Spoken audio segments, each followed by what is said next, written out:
බුදු සරණයි හැමෝටම. දැන් තමයි ඉතින් වැඩ ඇරිලා ආවේ මං. ආපු ගමන් ඉතින් උයන්න ගත්තා. අද ටිකක් කලින් එන්න පුළුවන් වුණා මොකද අයියට නිවාඩු. මට නම් වැඩ. ළමයිනුත් ගෙදර ඒගොල්ලන්ට අපි ඉස්කෝලේ නිවාඩුනේ. ඉතින් එයා හිටපු නිසා ඉතින් වෑන් එකේ එක්කරන් ආවට අග්ගාල නැත්නම් ඉතින් මං එනකොට පරක්කු වෙනවා පයින් එන්න ඕනේ. මම මේ ළඟ තැනකට යන්නේ අනු ටිකක් පයින් යන්න ඕනේ. එයා හිටියොත් නම් ඉතින් වාහනේ මේ ගිහින් දාගන්න පුළුවන් වෙන්නත් පුළුවන් ඉතින්. පයින් යන්න ඕනේ නැහැ. ඒ නිසා දැන් අද ඉතින් ආයි ගෙදර හිටපු නිසා මට ඉතින් ඉක්මනට එන්න පුළුවන් වුණා. ඇවිල්ලා බුදු පහනක් තියලා උයන්න පටන් ගත්තා. මම උයන්න ගත්තේ මුං ඇට තම්බලා ගියා ඉතින් මේ එකෙන් ටිකක් මම අරන් තියාගත්තා උයන්න කියලා කිරි දාලා. ඉතින් ඒක මේ දැන් ලිපේ තියාගන්න ඕනේ. තම්බලා තියෙන හින්දා ඉතින් 3-5 මේ දාලා පොල් කිරිම ලිපේ තියෙනවා. පොල් කිරිම ලිපේ තියාගන්නවා මදි වුණොත් ආයෙ පොල් කිරි ටිකක් දාගන්නවා. ලුණු දාන්නේ නැහැ මම මොකද මේ තම්බනකොට ලුණු දැම්මනේ මං.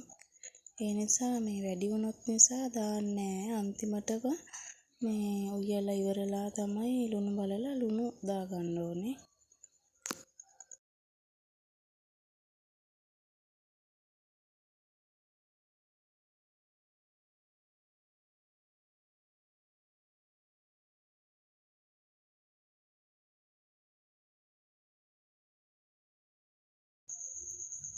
චිකන් එකකුත් හදාගන්න ඕනේ. ඉතින් චිකන් එකේ දාලා තිබ්බා. ඉතින් ඒක හදන විදිහ නම් වීඩියෝ එකක් දැම්මේ නෑ මම.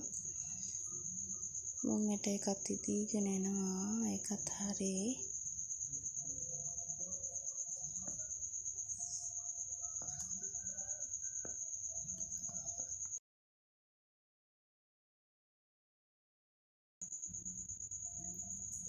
අපි ලුණු චුට්ටක් දාගමු දැන්. ලුණු ටිකක් මදි. චුට්ටක් විතර දාගත්තා නම් ඇති.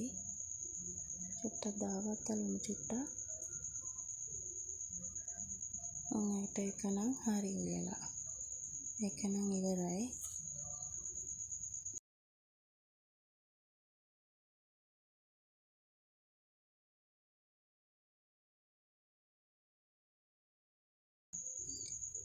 ඒක බාගත්තා ඉතින් දැන්.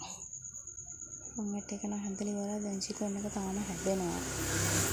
චිකන් එක හැදෙනවා. ඔයගලන්ට වාහන සද්ද අයියෙන් ඇහෙනවා ඇති. මොකද පාර අයිනෙම තියෙන්නේ අපි එකේ. අපි රෙන්ට් එකට ඉන්නේ ඉතින් පාර අයින තමයි තියෙන්නේ. ටික වාහන සද්ද අයියෙන් ඇහෙනවා.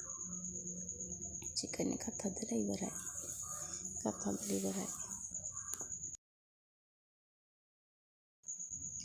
ඔන්න ඉතින් මං උයලා ඉවරයි. හදාගත්තන මුං ඇට එක. කිරට හදාගත්ත මුං ඇට එක. ෂෝක් එකට තියෙනවානේ. හොඳට උඩට තියෙනවා.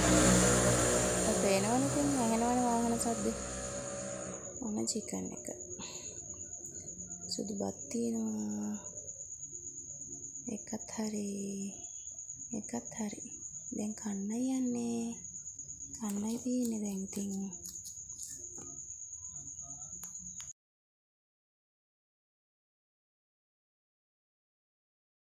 මම බලන් හිටියට අහන් හිටියට thank you ඔක්කොටම බුදු සරණයි.